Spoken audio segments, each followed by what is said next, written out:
Hello, I'm David Harper with the BBC News. Mass demonstrations have continued into the night in Israel against the passing of a controversial new law aimed at curbing the powers of the Supreme Court. Security forces in Jerusalem and Tel Aviv have used water cannon to disperse protesters who blocked highways. The Israeli Prime Minister Benjamin Netanyahu, also known as Bibi, has defended the measures, saying they are necessary to correct an imbalance of power between the courts and political decision-making. The planned reforms have triggered some of the biggest protests in Israel's history. Many of those demonstrating see this as a step towards dictatorship. This is my country, and Bibi kidnapped our citizen, and it's not supposed to be. We need to be here. I serve in the army. I have 3 little boys, and I want to continue to stay in my country. I'm pretty scared. I'm a history teacher. Israel has been a democracy till now, but we all know, all the people here know, that it's the beginning of the end. More than 17,000 people were reported to the British government as potential victims of modern slavery last year, the highest number since records began in 2009. A BBC investigation has found that the care industry in the UK could be being targeted, with the number of reported cases rising sharply. The US Justice Department is suing the state of Texas over floating barriers that it installed in the Rio Grande River to block migrants crossing from Mexico. The US Attorney for the Western District of Texas said the barriers violated the Rivers and Harbors Act, which protects the country's navigable rivers. From Washington, here's Sean Dilley. This is at its heart an argument between the federal government and Texas over how to control the state's border. The Department of Justice ordered the buoys removed. The department told the governor they posed humanitarian and public safety concerns. Mr. Abbott refused, telling the US President Joe Biden, if you truly care about human life, you must begin enforcing federal immigration laws. He said Texas will see you in court, Mr. President.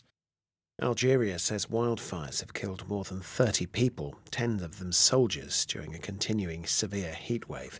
The deaths were in the Bijaya and Buria regions, where more than 7,000 firefighters are battling blazes. Ecuador's government has declared a state of emergency and night curfews in 3 coastal provinces after a wave of violence that left at least 8 people dead, including a town mayor. Andrew Ochieng reports. The declaration has been spurred by the death of the mayor in the city of Manta on Sunday. Agustin Intriago was shot several times by a gunman as he toured the city. Police have yet to confirm a motive but said that Mr. Intriago had reported receiving threats. A local female footballer, Ariana Estefania Shankey, was also killed. President Lasso said one person had been arrested in connection to the murders. World News from the BBC. A cryptocurrency project that gives people digital coins in exchange for a scan of their eyeballs has been launched by an AI entrepreneur. Sam Altman, who heads the company that built ChatGPT, insists that the scans will help confirm if someone is human or a robot. Critics have called the project dystopian. Algeria has summoned senior Danish and Swedish diplomats to condemn the continued attacks on copies of the Quran in the 2 countries.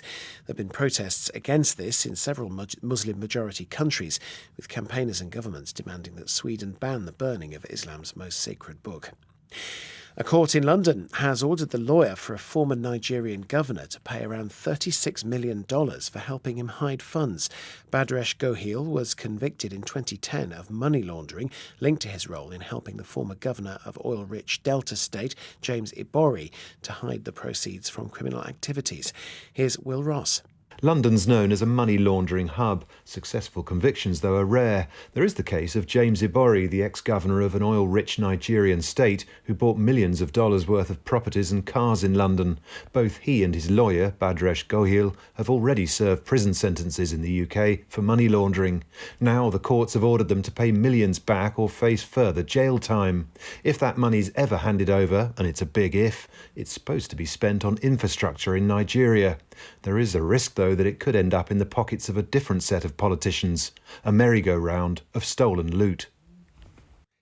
Barack Obama's personal chef has drowned while paddleboarding near the former president's residence in Martha's Vineyard, Massachusetts. Tafari Campbell, who was 45, went missing on Sunday. In Tuesday's matches at the Women's World Cup in New Zealand and Australia, Colombia and South Korea kick off their campaigns shortly. In the last group, H, on Monday, Germany hammered Morocco 6-0 to top their group. And that's the latest BBC News.